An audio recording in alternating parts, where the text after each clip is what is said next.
Howdy, I'm Tratus the Gray, and I'm playing Magic the Gathering Arena once again, and I'm bringing another video to you here, except it is Cold-Blooded Killers 3.0. It's my final version, because if you've taken the 2.0 and built it as a beginner, and when I mean beginner, I'm talking about someone that's completed their will challenge, that's gotten the free codes, gotten the free packs with those codes. And if you don't know what I'm talking about, do check out the Discord in the description below. Go to the Magic the Gathering channel there.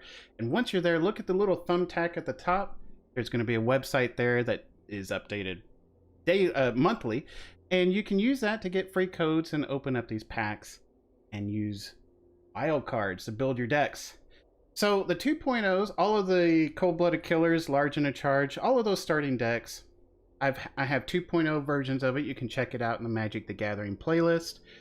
And you can actually essentially build these decks for free as a beginner using those wild cards. It's built specifically for that, for someone starting out, picking a color, going in there, because it's always easier when you pick a solid color and just kind of upgrade into it. The 3.0 is not designed for a beginner. So heads up on that. You've been warned. It is designed to win. It is designed to help you climb and rank up.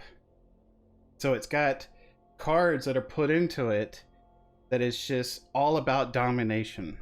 And what better way to start with than with Cold-Blooded Killers? All right, so let's go ahead and dive into the deck here. I'm going to talk about some of the things that I've added and also just kind of mention where you could be going with this deck.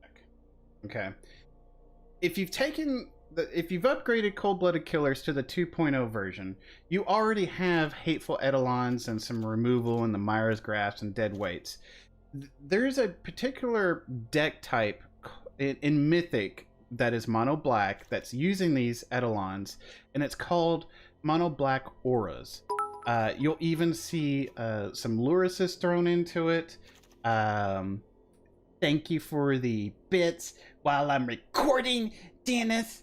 That's okay. We'll keep it in the YouTube channel. Let's move on.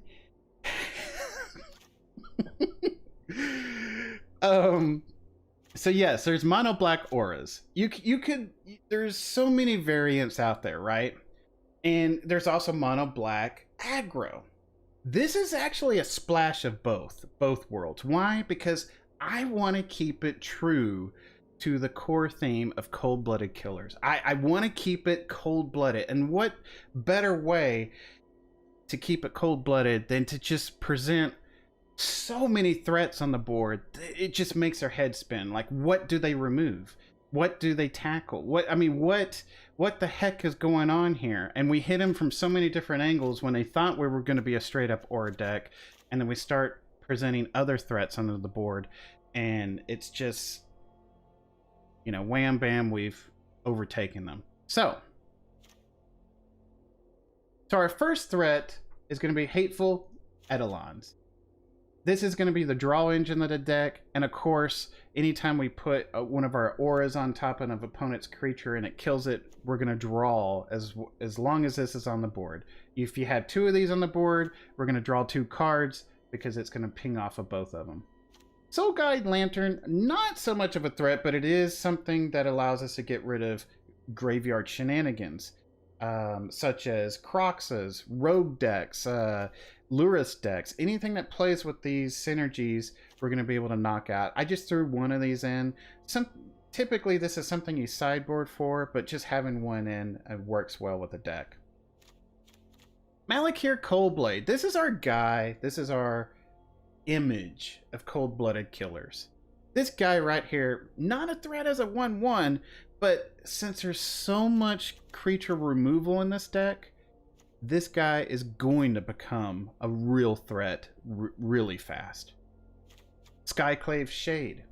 We're going to be hitting them on the board with this and bringing it back from the graveyard constantly anytime we put a land down, and we can play it. We can even kick it and make it stronger. It's going to be a constant threat unless it's exiled. With our 3-drop column, We're going to start with Demonic Embrace. This is also a threat. Why? Because I can keep playing it from the graveyard onto one of my creatures. As long as I have 3 life and a card to discard. It's going to beat them up and give them evasion, which is flying. Murderous Rider, not so much of a threat, but there is versatility with this card. He's not a threat when he's on the board, but I can get rid of a Planeswalker with this card.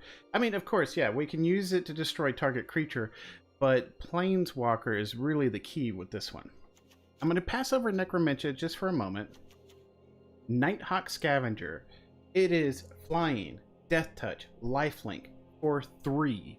Again, flying, Death Touch, Lifelink for 3, and since this deck is all about killing off your opponent's creatures, it's also going to get stronger. So Underworld Dreams, it's in there for decks that have a lot of draw potential, like rogues, some Izzet decks. It's there to keep up with some damage. I mean, granted, the damage is minor, but it starts to add up whenever they're drawing into their deck. And remember, to be able to draw is a very powerful thing. So this is kind of slid in there just to kind of help cut into that a little bit and just keep some pressure going. The Agadeem's Awakening, I have 20 lands in this deck. This gives us 2 extra, I'm sorry. Gives us 2 extra, and if I want, I can use it as a sorcery to dig into my graveyard and bring things out. So we can return from our graveyard to the battlefield any number of target creature cards that each have a different converted mana cost X or less. So, the Lurrus. This is a huge threat on the board. I can bring back anything here except Grasp of Darkness. Grasp of Darkness is not a permanent, it's an instant. So don't get confused there. I can bring back anything here. And what makes this extremely nasty against aggro decks is I can keep bringing back Deadweights, Mire's Grasp, and it'll eventually either kill all those creatures, or if they're beefy, just put a few of these on and it'll go down. But aggro decks, with Lurrus on the board, I can just keep bringing these out. In the 4-drop column, and it's the last column, good old Rankle. He's a constant threat. There's so much value in this card. Rankle and force him to discard a card. He can make them lose 1 life, so he could do basically 4 damage, and we can draw a card. Anytime we draw a card, that's a huge benefit. If you're forcing them to draw a card and you got Underworld Dreams out, there's another cut. Sacrificing a creature. I'm looking at sacrificing my Skyclave Shades just because I can bring them back. So that's a perfect creature to get rid of. Or if you have your Lurrus out, you can easily get rid of one of these other ones and bring it right back out. So there you go. The last card, Necromentia. This will shut down decks out there that you have knowledge of. If you're a beginner and you don't know what's going on, you can wait for the opponent to play some cards and then we got to get rid of that. You could do that. If you kind of know what's going on in the meta, you kind of know what is some of the popularity of the decks, or how certain decks work, the archetypes of those decks work, how they run and function, you could totally shut down a deck by just ripping 4 of their most important cards out with Necromentia, with just 1 cast. Don't make the mistake that I made initially whenever I played this card in Arena. On the side here, whenever you play it, you're going to have 3 interfaces. You're going to have your opponent's hand, your opponent's library, and your opponent's graveyard. You're going to want to click on each one and search through it, looking for the card that you have named. Let's say Ugin. if you've named Ugin, you're going to check their opponent's hand. If there's anything glowing, you click it, you select it, you go to their library, you click any Ugins you see in there, it'll be glowing. But the cool thing is, you can see the entire deck with this card. You can see what you want to pull out for your second Necromentia and your third Necromentia, okay? You get to see exactly what you're dealing with this card. You don't just get to see their hand, you get to see their library as well. The entire deck is unfolded to you. And then don't forget to sweep out the graveyard as well. This gets rid of things, and in my opinion, is probably the least played black card out there. And I don't know why. I don't know why Necromentia is not used more. I love this card. I even went and bought a foil version of this just to have in my own personal collection. So this rocks in this deck. Can you trim back things? Absolutely. You can trim off a land and you can trim off a Necromentia, and that'll bring you to 60. I have ran that variant with this. I decided that I have to have 3 Necromentia in this, and because I added an extra Necromentia, I went ahead and bumped this up to 20. That's why I'm sitting at 62. So you can trim off 1 Necromentia, and then work with 60. If you're bothered by that whatsoever, you can certainly do that. Now, what kind of decks is this to rock against the scissors? Right? If we're thinking about Magic the Gathering in the forms of rock, paper, scissors, what does this deck favor against? Anything that's aggro. Mono red, mono white, very popular in the meta right now because they're very strong. There's a lot of variants out there, but this deck is going to shred them. That's what this is for. What does it suffer against? Obviously mill and the shuffler and just bad luck. Getting overwhelmed with monster creatures, that's going to be a problem too, because your dead weights and your Myers graphs can only go for so long.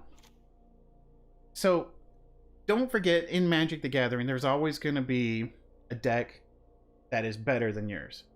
And if there's a deck that is better than 90% of all the decks out there, like it used to be Omnath, it's going to get banned for Standard, because that's not the way Magic is supposed to be built.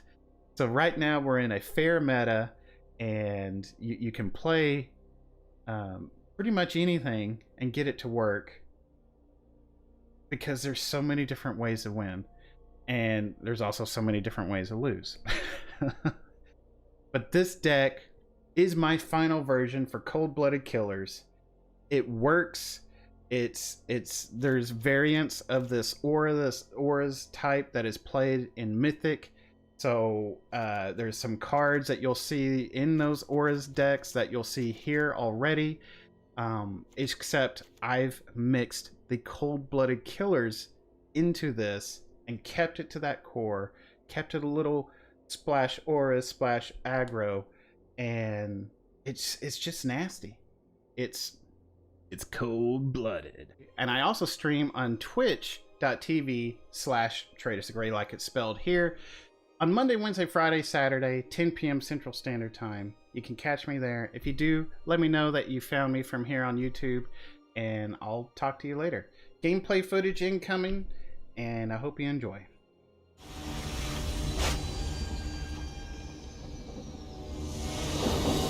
I think it's still good. Not bad. Not the greatest hand, because I don't really have anything to play right outright, but I'll keep it. We get to mess with them if we figure out what kind of deck they're playing.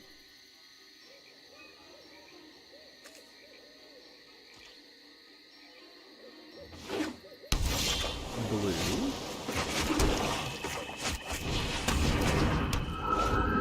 I liked being able to get that Eidolon on the draw there. That helps us out greatly for turn 2.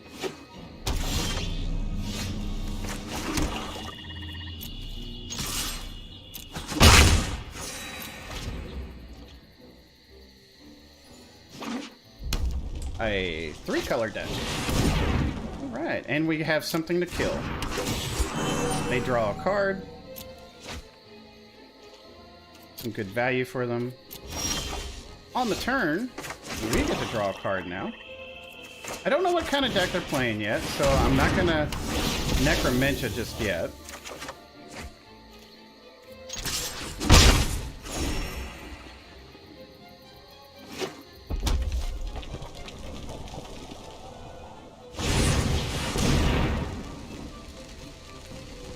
Okay, I kind of have an idea.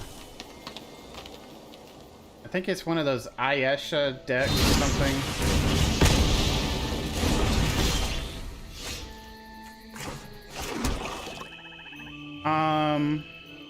Let's do this. Because if they do a green wall, we can cut them every time they draw a card. So this will help out. We got things for removal. So, you know, if they put anything 4/4 down and all, we can instantly remove it.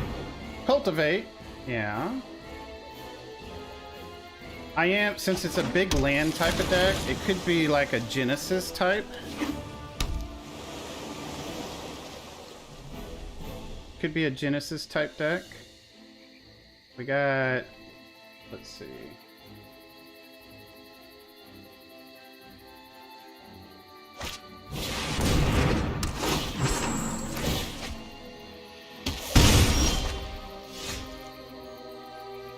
Genesis is green, blue, red. So that would be it. They're tapped out. We could...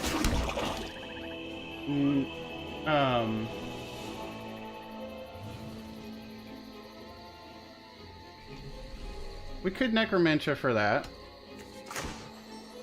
Since we don't have anything else to really play.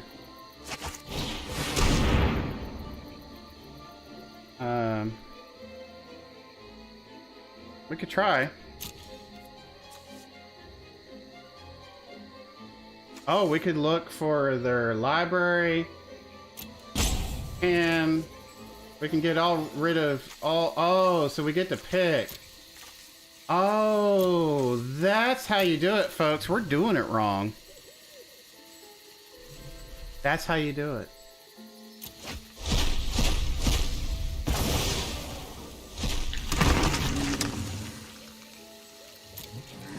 We were doing it wrong. I was doing it wrong. Yeah.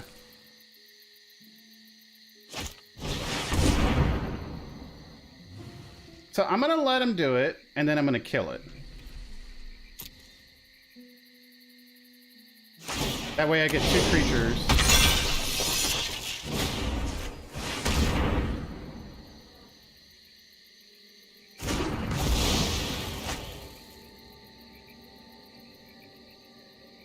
Two creatures down. Now, please, I don't want to draw more land. Please don't give me more land. Don't give me half of my land out of my deck.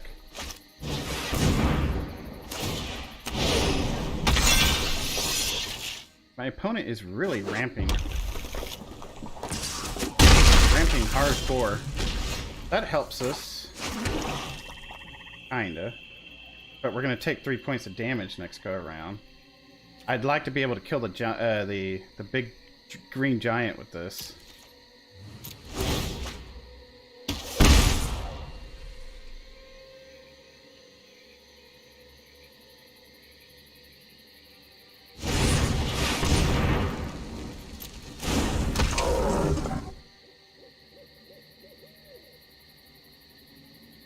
Is he going to mutate on top of it?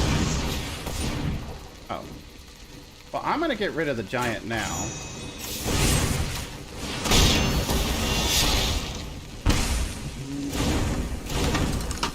And I'll be able to play something that will help out.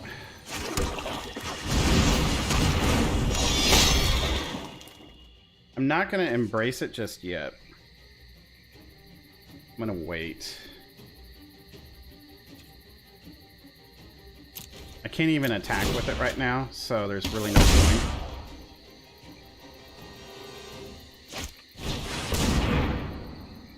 Really ramping.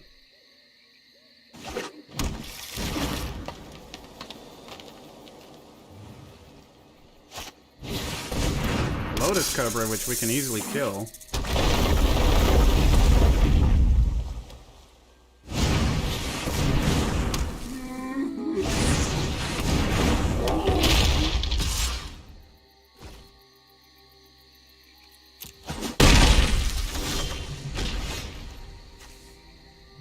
This will help.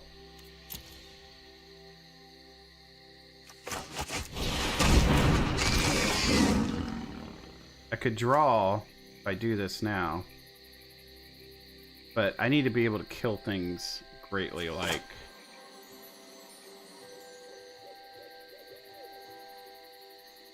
Let's get rid of the giant. He takes 2 points of damage. Let's get rid of the 1/1 here, so the Lovestruck Beast can't attack.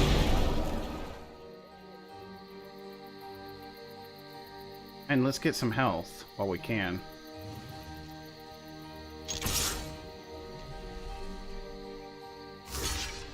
I'm okay with it. I'm more worried about health right now.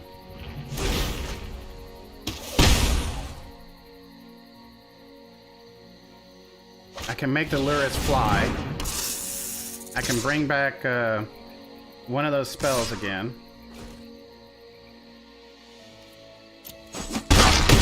Opponent was smart going for that. I really do need to be able to draw, but unfortunately, I need to get rid of... Well, could I live? If I play this and then do the Embrace, that would give me health. Yeah, I think I'd be fine. And then I'll be able to draw if he doesn't get rid of it.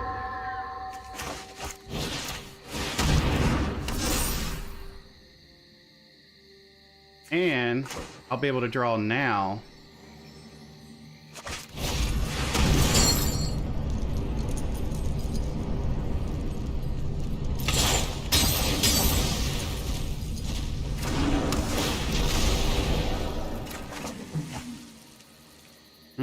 Nice.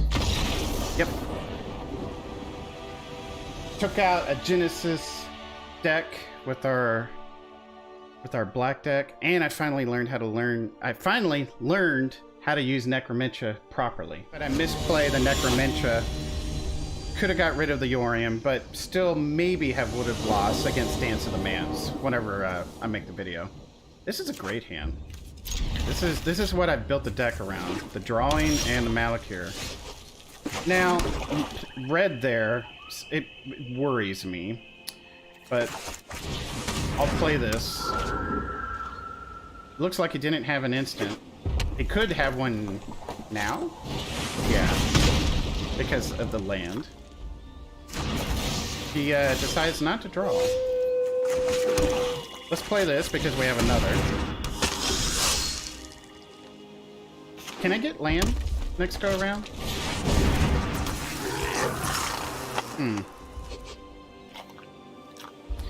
No blocks.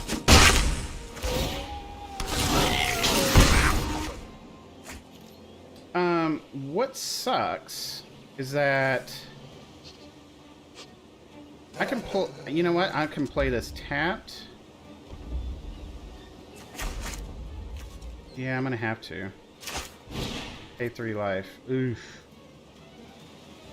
Or I could play it tapped.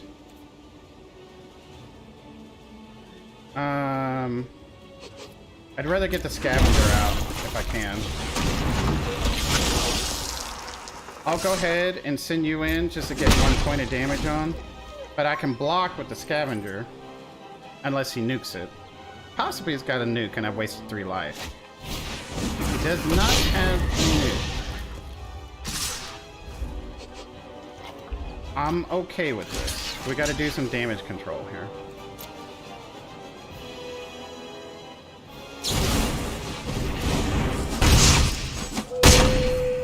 So I get the life. I get Malakir powered up. I do get land. And I can sacrifice this.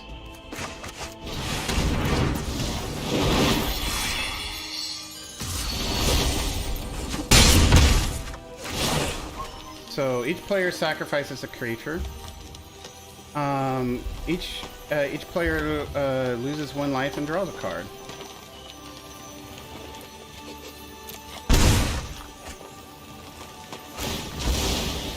And I get stronger. We're playing against a mono red deck. Mmm, yummy. What am I gonna do with this one? I could just sack this Cold Blade. Yeah. Nope, I'm gonna sack this. My bad. Perfect sack creature. And... oh man, come on, mono red. Took out a mono red. This is what this deck is designed to do. Is to take out all these aggro decks that you're going to be seeing a lot of. I'm loving this deck because, one, it's something that I've made. And I love that. Very useful if you know the opponent's deck or gain the knowledge during. Yes, exactly. Exactly. It's not a crap... well, okay. It's... as far as bad hands go, this gives us nothing to play except turn 2 and turn 3. I mean, I'll keep it because I'm hoping I'll draw into something better. Not that good for Commander, though. Yeah, there you go.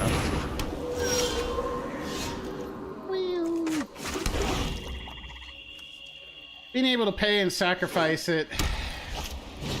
There's the Selfless Savior. Becomes a Speaker of the Heavens. So, he can't pay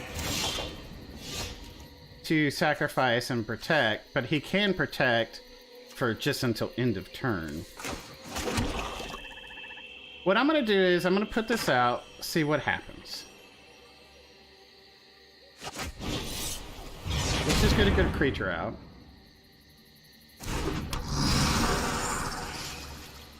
I could have mulled. I could have mulliganed. What you gonna put it on?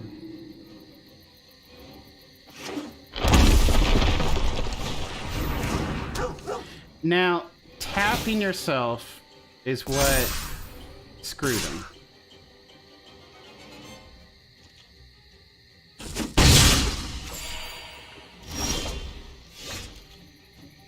If he hadn't tapped this mana, he'd be able to pay this and make this protection from black.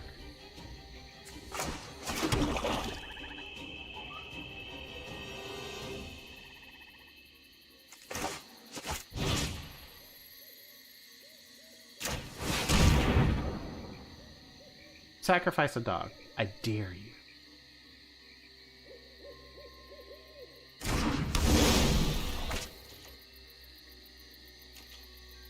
I'll take out anything I can. That's a good trade for me. Or not. Now we need to get rid of the aspirant. I take that back.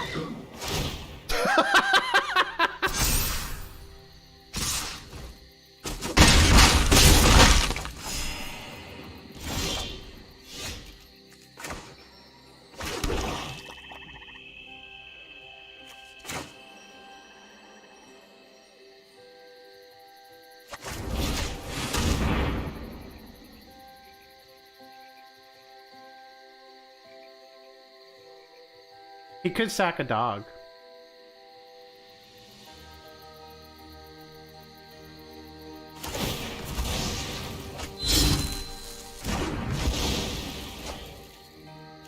But it doesn't work that way.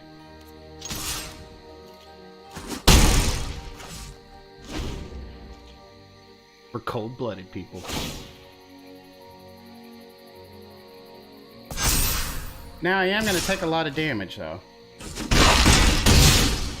Finally, he leaves some mana open. He leaves some mana open, finally. I do have a problem, though. That is, I am facing certain death. I do need to get something down to block.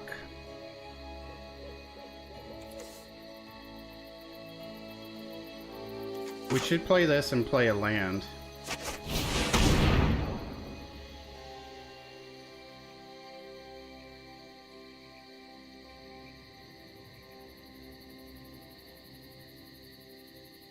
You have instants on the board. Thank you. Thank you, opponent. Thank you. So, he could sacrifice the life's bounty to make this indestructible. Let's force him. Let's force him. Or to make it protected from black. There's a reason I'm doing this, because we can pull it back out with Luris. Let's force him. He loses the bounty.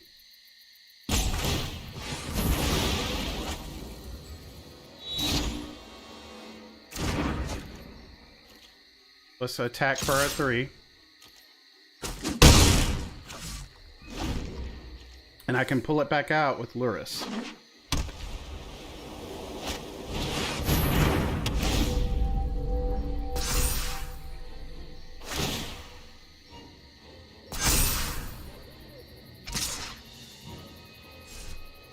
Yeah, I have Death Touch. You could sack your dog. Or I could just take the 4.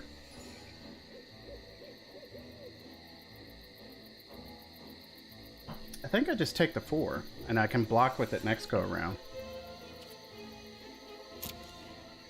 Because I could draw into something better.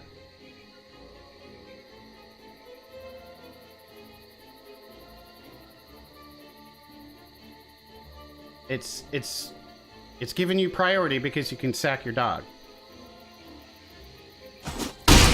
There you go.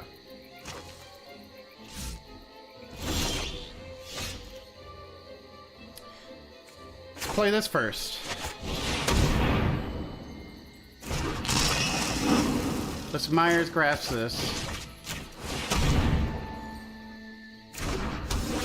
Now we live. I'll just send you in.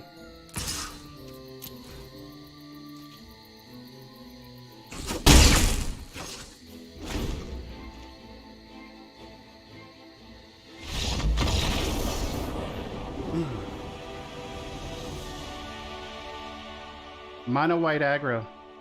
We just took it out, people. We took it out. Cold-blooded!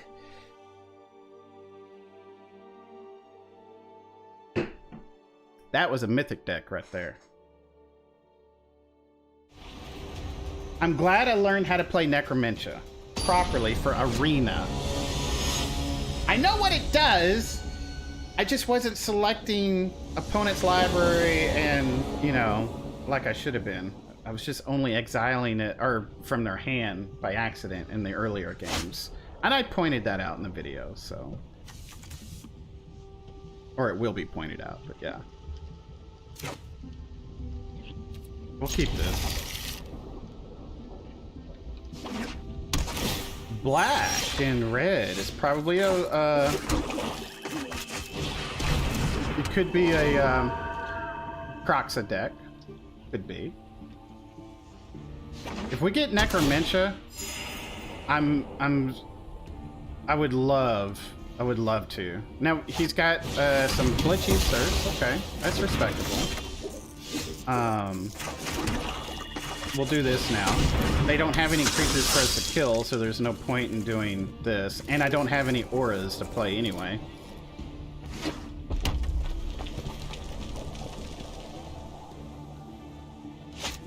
And that's why we did that. Let them go ahead and remove it. We're fine with that. I should have played this tapped, honestly. Just because we only had a turn 2 play. So, misplay on my part. I could have taken advantage of having this tapped since I couldn't play anything else. Oh. No, this is interesting. So they might have a counter. This is going to come just straight up tapped. I'm just going to hit for 1. They do have an instant. They are choosing not to do it.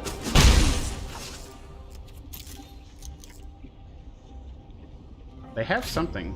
They chose not to play it. I'm perfectly fine waiting out.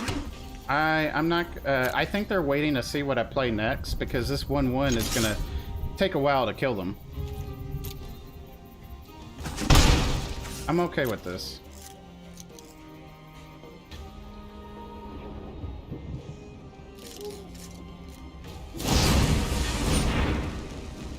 Okay.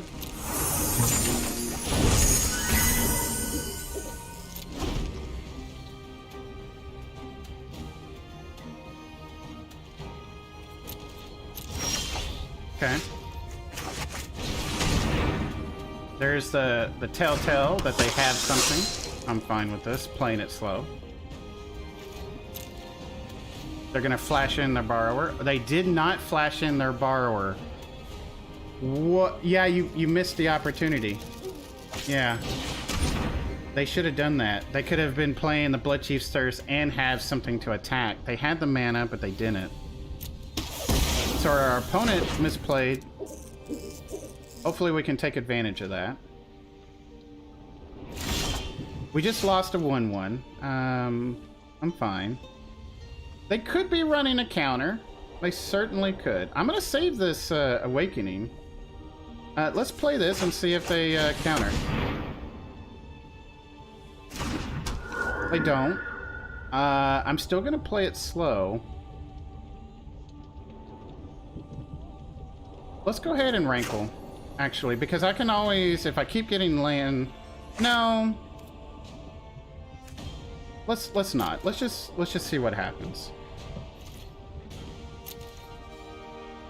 Are they gonna flash in? They did not flash in their borrower again.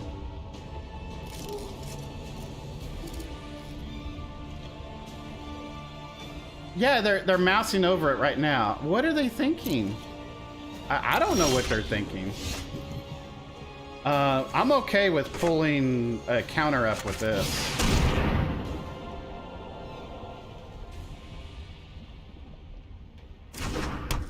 Ooh.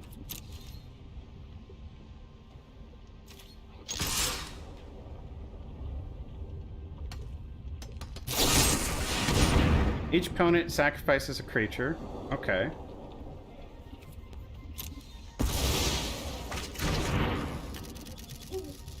That was weird. But now they can start taking some minor damage here.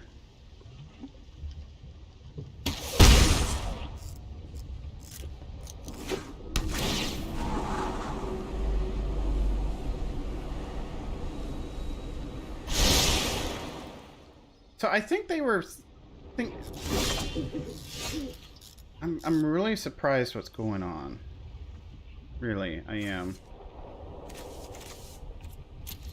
Let's play another Hateful Eidolon. It's given priority for the Brazen Borrower right now.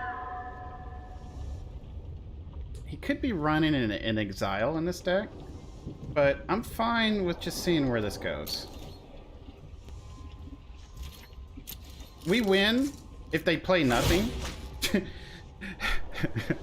but I need to see where it goes. They have creatures in the deck, obviously, because they run Brazen Borrower, so I need to see what's happening here. Exile all creatures and Planewalkers with converted mana cost 3 or less. Okay.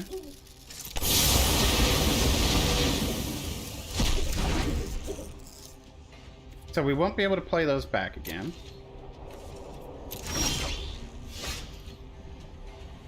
Let's see what they do with this. It instantly goes onto the board.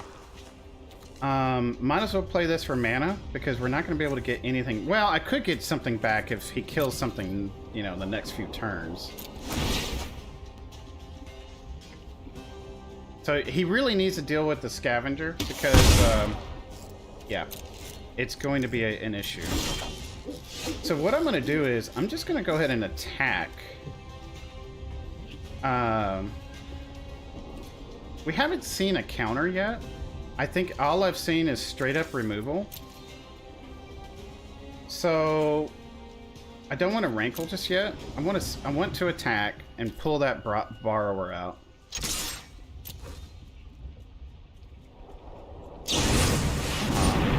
Resolve.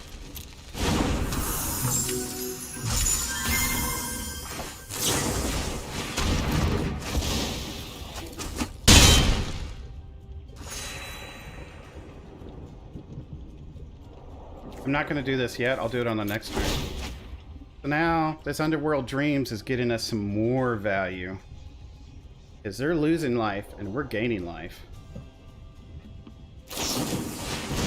Oh! It's going to hit them again.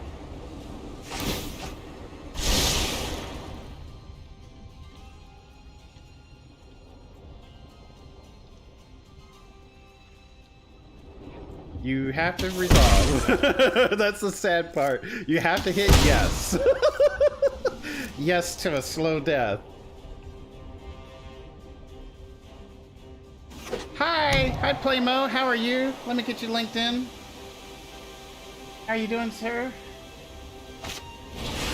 Or attack helicopter, or ma'am, however you want to be called.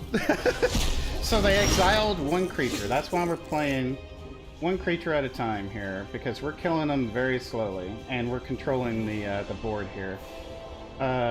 Play Mo. There we go. I'm gonna do Skyclave because it's got amazing value right now, and it can keep coming back. That's why. We're gonna play it Kit.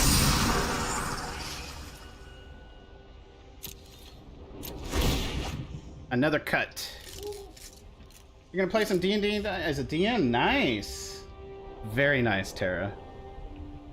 This deck is really, really good. It has my official seal of approval. It is an amazing deck that I've made for Cold-Blooded Killers 3.0. I am loving this deck. We had some problems earlier with some shuffler business, but yeah. So we can hit for 8. Or we could just play the one creature right now. Or just do this. Yeah, we'll just do this. Make it flying. Give it another +1. We hit for 8. I like this. I like it a lot. And I can bring it back by putting a land down. And he takes a point of damage. And he's dead next turn.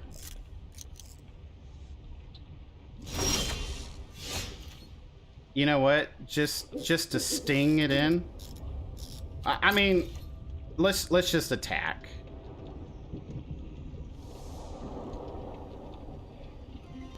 I was gonna say I could just pass the turn.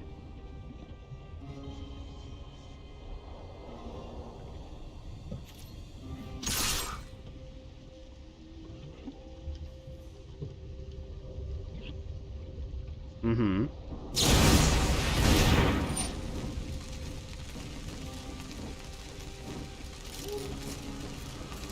Very interesting. But I can still play it. He'll be able to block.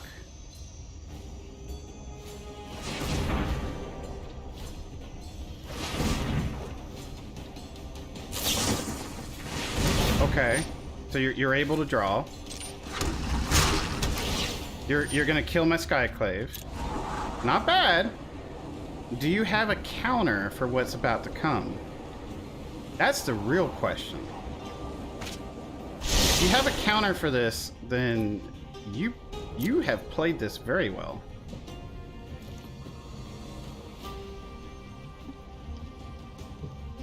And this is why you never just assume. You just play it out like it's supposed to be.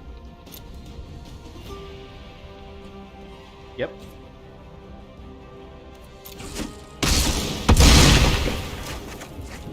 Now, we're gonna see if he has a counter, okay? He probably does. Okay. It really focuses on that and Dance of the Manse, so.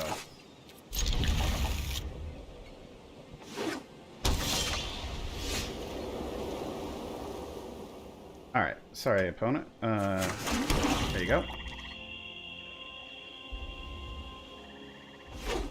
Mono white? Oh yeah. We can play with that. We can definitely play with that.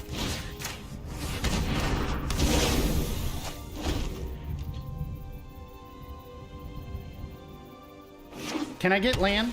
Please don't screw me. Please don't screw me. Well, we can remove it, and I got land. I like that, and I like the fact that I can remove it.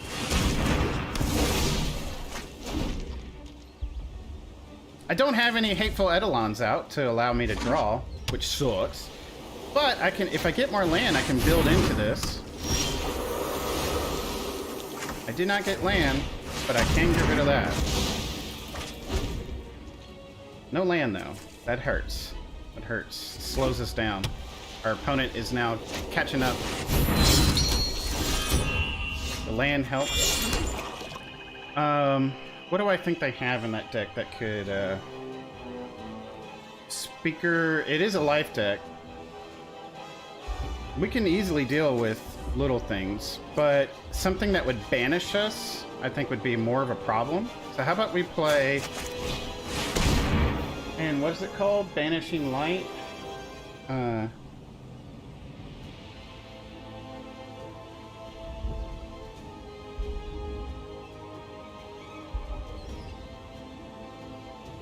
I think it's called Banishing Light. Yeah.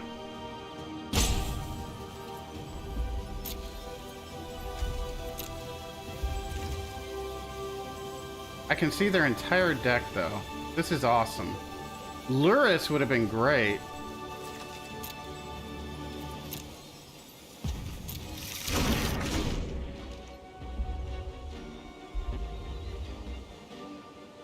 Getting rid of the Luris is probably what I'll do next. We get to see everything that they're going to play, though. And they get to reshuffle, so...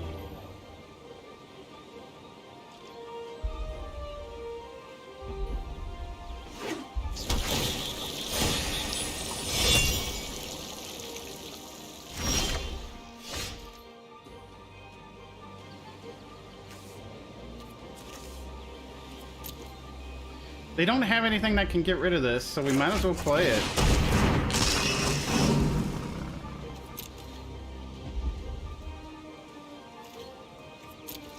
And that's going to be a constant threat no matter what they put on the board.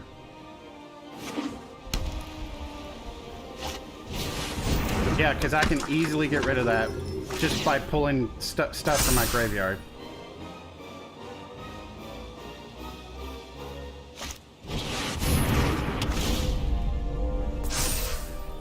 They're gonna scoop after this, I think. Because I can go... Bloop.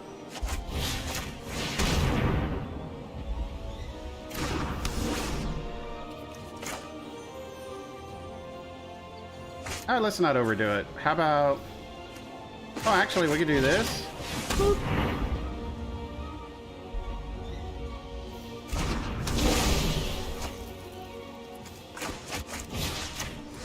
And we'll hit for 5.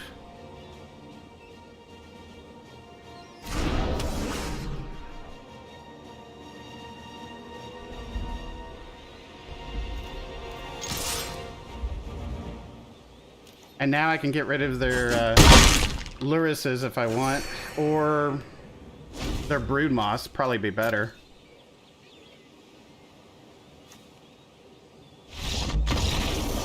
Oh yeah. Oh yeah. That was a hardcore win against another mono white mythic type deck. You do see all kinds of mono white decks in the top mythic right now.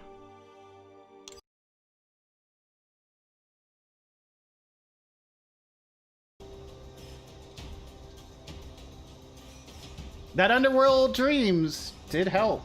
We got some value out of it. A little bit. It helped. It helped. Naya Blitz. That's a decent hand. No turn 1 plays, but yeah. And our opponent gets to go first. Like, what kind of shenanigans is that? Hey, Duo. Hey, you should jump in on the Effing It at Home standard as well. Standard decks get a couple... Oh, I forgot to sign up for it. I Hopefully it's still time. Well, so you want to protect something with that. You want to protect something with that. Do I nix it now? Nah. We'll find out what happens. I'll take a point of damage for it. Ooh.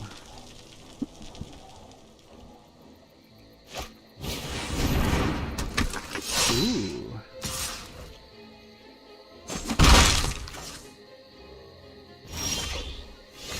Well.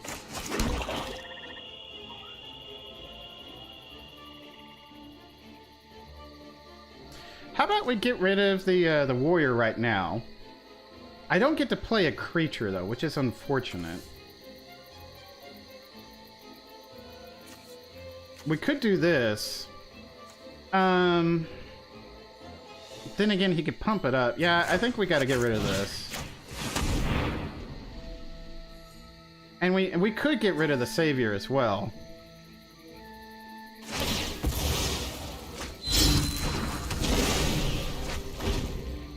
I think my opponent did not realize that it's permanent. Win for us! Sorry, Naya Blitz. Yes, sorry. But it worked out perfect for us.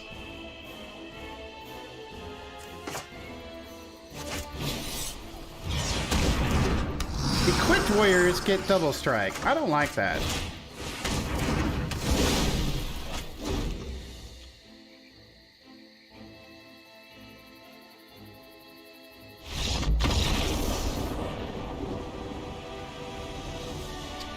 We're cold-blooded. That's right. That's right. It's the power of the dark side. Where's my coffee cup? In fact, I might just go make coffee. Get my Darth Vader cup out for this. Yeah. If you're not a diver, you're missing out on 73.8% of the planet. That's fine. I don't want to be eaten alive. I'm okay with that. I'm okay staying on my nice dry dirt on this side of it. Do not want to get eaten.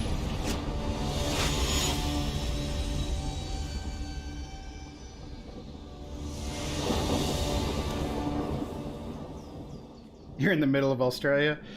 You know, y'all have the worst ants. I've seen some of y'all's ants. They got those big old stingers on them. Oh my gosh. I thought our fire ants here in Texas were bad, but man, I hear those ants over there are just like... Playing a Fabled Passage on turn 1, that might be good for me. Oh, and my brother was playing the Godzilla Land sleeve earlier. I forgot to mention that. I did take note of that. We're gonna spacebar. Spacebar. I should probably put that on faster. Gilded Goose! Ooh. Well. You're gonna nuke me, aren't you? No?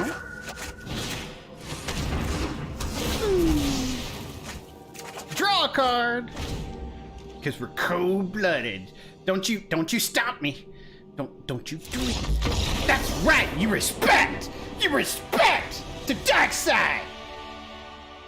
Yeah. This deck is, definitely has my seal of approval on it.